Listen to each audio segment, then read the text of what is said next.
ایک سوال یہ کیا گیا ہے کہ قرآن کو پڑھنے کا بہترین طریقہ کیا ہے؟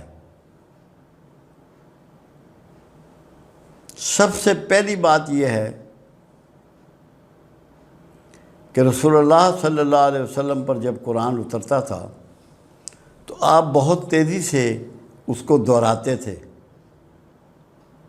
تو پھر قرآن اترا اور اللہ رب العزت نے فرمایا کہ محمد صلی اللہ علیہ وسلم اتنی تیز تیز زبان کو حرکت نہ دو، ہم تمہیں اس کو یاد کروا دیں گے، تم فکر مت کرو۔ ایک اس میں گائیڈنس یہ ملی کہ قرآن حکیم کو ہم نے بہت سپیڈ سے نہیں پڑھنا،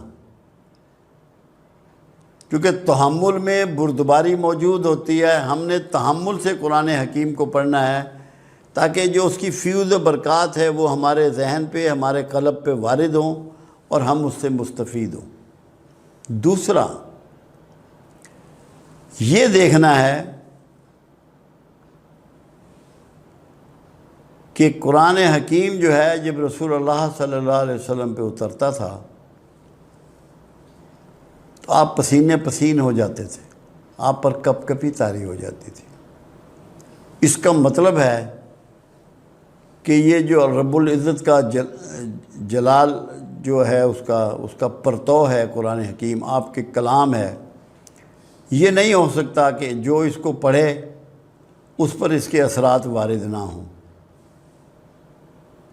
اس کے لیے ضروری ہے کہ بہت ٹھہر ٹھہر کر سمجھ کے ایک ایک لفظ پہ دھیان دے کے قرآن کے باطنی معنی بھی ہیں ان کی کوشش کر کے صحیح ترجمہ سمجھ کے۔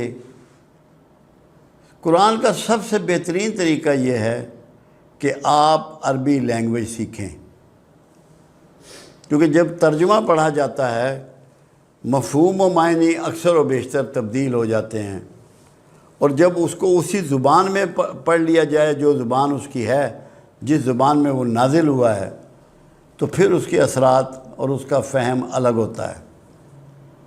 تو جن لوگوں کو یہ شوق ہے کہ وہ قرآن کو سمجھنا چاہتے ہیں، وہ ضروری ہے کہ کوشش کر کے عربی زبان سیکھیں کہ جس زبان میں یہ نازل ہوا، ورنہ کم از کم ترجمہ پاس رکھیں یا ترجمے والا قرآن شریف لیں، اپنی زبان میں ہو۔ مگر اس کے ساتھ ایک کام اور کرنا ہے۔ عائشہ صدیقہ رضی اللہ تعالیٰ عنہ سے سوال کیا گیا کہ رسول اللہ صلی اللہ علیہ وسلم کے اسوہ اخلاق کیسے تھے؟ تو ام المومنین رضی اللہ تعالیٰ عنہ نے یہ نہیں فرمایا کہ بہت اعلیٰ تھے، بہت اچھے تھے۔ آپ نے فرمایا کیا تم نے قرآن نہیں پڑھا؟ تو جب آپ قرآن پڑھیں، جو صورت آپ کے سامنے آئے، جو آیت آپ کے سامنے آئے، جو پارہ آپ کے سامنے آئے، اس کے مطابق حدیث مبارکہ یا سیرت کی کتاب آپ کے پاس موجود ہونی چاہیے کہ آپ کو پتہ لگے کہ اس شعبے کو جو قرآن میں یہاں احکامات آئے ہیں یا دلیل آئی ہے یا کوئی تاریخ کی بات آئی ہے یا اللہ کا کوئی حکم آیا ہے، اس کو رسول اللہ صلی اللہ علیہ وسلم نے کیسے امپلیمنٹ کیا ہے، کیسے کر کے دکھایا ہے۔ جب تک یہ چیز آپ کے سامنے نہیں ہوگی آپ کو قرآن کا فہم نصیب نہیں ہوگا۔ میں نے جب بھی قرآن پڑھا ہے، میرے پاس 2 سے 3 احادیث کی کتاب، میں بیڈ پہ بیٹھ کے پڑھتا ہوں کیونکہ کرسی میز پہ وہ میرا مقصد حل نہیں ہوتا، تو میرے بیڈ پہ پڑھی ہوتی ہیں، میں ساتھ میں دیکھ رہا ہوتا ہوں کہ رسول اللہ صلی اللہ علیہ وسلم نے اس کو کیسے اپلائی کیا، کیونکہ قرآن اپلیکیشن کے لیے، اپلائی کرنے کے لیے ہے۔ اگر آپ کو اس کی ڈیمانسٹریشن کا نہیں پتہ، آپ کیسے اپلائی کریں گے؟ نہ اپنی ذات پہ اپلائی کر سکتے ہیں، نہ بیوی پہ اپلائی کر سکتے ہیں، نہ بچوں پہ اپلائی کر سکتے ہیں، نہ روزمرہ کی زندگی میں اپلائی کر سکتے ہیں۔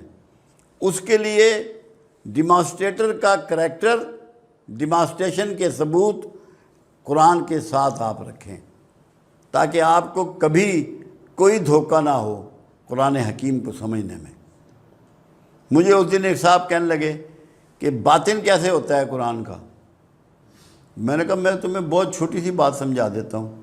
میں نے کہا جب آیت اتری اذا جاء نصر اللہ والفتح، یہ پوری، تو ابو بکر صدیق رضی اللہ تعالیٰ عنہ نے رونا شروع کر دیا کہ جس میں تو حوالہ ہے کہ فوج در فوج، جوگ در جوگ لوگ فوج اسلام میں داخل ہوئے، آپ رو رہے ہیں۔ انہوں نے کہا اس میں مضمون یہ ہے کہ رسول اللہ سے جدائی کا وقت آ گیا۔ فسبح بحمد ربک واستغفر انہ کان توابا، نمازوں کی کثرت کر، عبادت کی کثرت کر اور توبہ کی کثرت کر۔ انہوں نے کہا اب یہ باطنی معنی تھے جو سب کی سمجھ میں نہیں آئے، اس لیے ساتھ رکھنا ہے احادیث مبارکہ یا سیرت نبی صلی اللہ علیہ وسلم۔ اس سے کوئی اختلاف نہیں کہ کس کی رکھتے ہو یا ترجمہ کس کا دیکھتے ہو، یہ کوئی میٹر نہیں کرتا۔ تم جڑ جاؤ قرآن سے، جب تم قرآن سے وابستہ ہو جاؤ گے کوئی تمہیں مس لیڈ نہیں کر سکے گا۔ اللہ تمہاری آگاہی کرے گا، اللہ تمہاری مدد کرے گا، اللہ تمہاری رہنمائی کرے گا۔ تو قرآن کو پڑھنے کے لیے مؤدب، باادب، توجہ، دھیان، غور و فکر، عاقبت کی فکر، اس کو اپلائی کرنے کی سوچ، اس کو محاورتاً لاگو کرنے کی اپروچ، یہ آپ کے پیش نظر ہو، اور جس میں ہر وقت آپ کے سامنے رسول اللہ صلی اللہ علیہ وسلم کی ذات گرامی کھڑی ہوئی نظر آنی چاہیے کہ اللہ کے رسول نے قرآن کے کون سے حصے کو، کون سے شعبے کو کس انداز سے اپنایا اور زمانے پر لاگو کیا، ایک بہت بڑا انقلاب لے آئے، فلاحی مملکت بنا دی، فلاحی اصول دے دیے، پوری یونیورس کو دے دی۔ ایک آیت ہے قرآنی، پھر جب تم نماز ادا کر چکو، اٹھتے بیٹھتے اور لیٹے اللہ کا ذکر کرتے رہو، اور جب اطمینان پاؤ تو نماز قائم کرو، یقیناً نماز مومنوں پر مقررہ وقتوں پر فرض ہے۔ سورہ نساء آیت نمبر 103۔ اس کو آپ نے سمجھنا ہے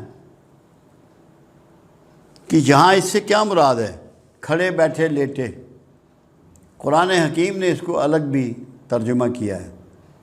اللہ کو پسند ہیں وہ لوگ، اللہ کے انعام یافتہ ہیں وہ لوگ جو کھڑے بیٹھے کروٹوں کے بل اس کی صنائی پہ غور کرتے ہیں، اس کی صنعت پر، اور اوپر آسمان کو دیکھتے ہیں تو ان کی نظریں لوٹ آتی ہیں اور وہ کوئی بھی باطل چیز نہیں پاتے، اور کہتے ہیں سبحان اللہ، تو نے کچھ بھی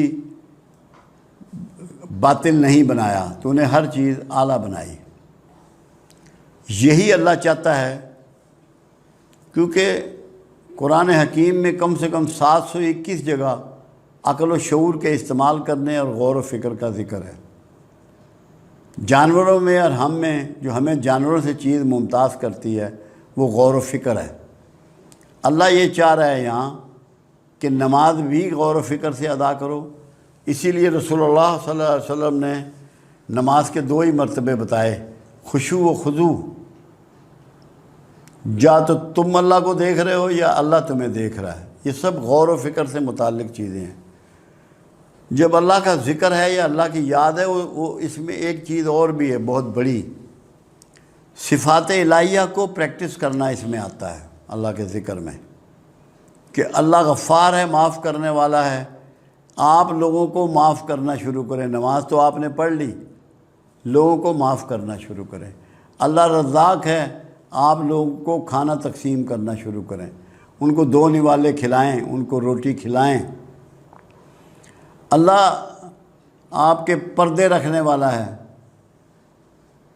پردہ پوش ہے، آپ بھی پردہ پوشی اختیار کریں۔ یہاں اس سے مراد، اس ذکر سے مراد یہاں صفات الہیہ کی پریکٹس ہے۔ اس کو شعور بنائیں، اس کو شعار بنائیں، اس کو اپنے معمولات میں داخل کریں، اپنے معاملات میں داخل کریں، اس سے سیکھیں، اور پھر اللہ کی صنعت پر غور کریں۔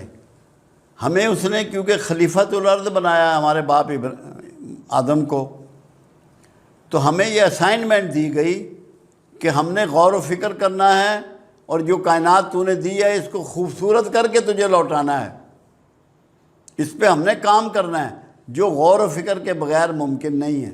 جن لوگوں نے غور و فکر کیا ہے انہوں نے کائنات کے نقشے اور انداز بدل کے رکھ چھوڑے ہیں،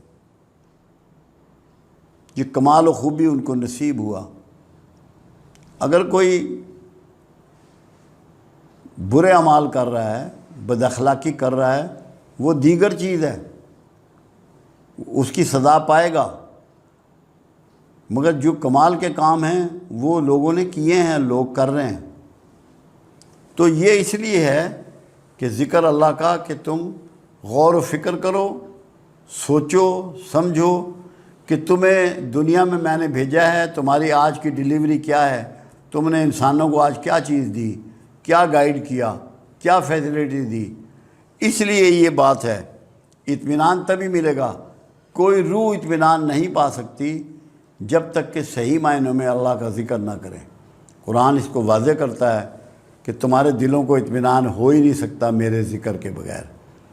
ذکر اسماء الہیہ، صفات الہیہ جو مخلوق کر سکتی ہے، اس کی پریکٹس کا اصل راستہ ہے۔ نماز بھی ذکر ہے، قرآن کی تلاوت بھی ذکر ہے، اللہ کے پیارے ناموں کا ریسائٹ کرنا بھی ذکر ہے، مگر اعلیٰ ترین ذکر ہے صبغت اللہ ہو جانا، صفات الہیہ کا پریکٹس کرنا۔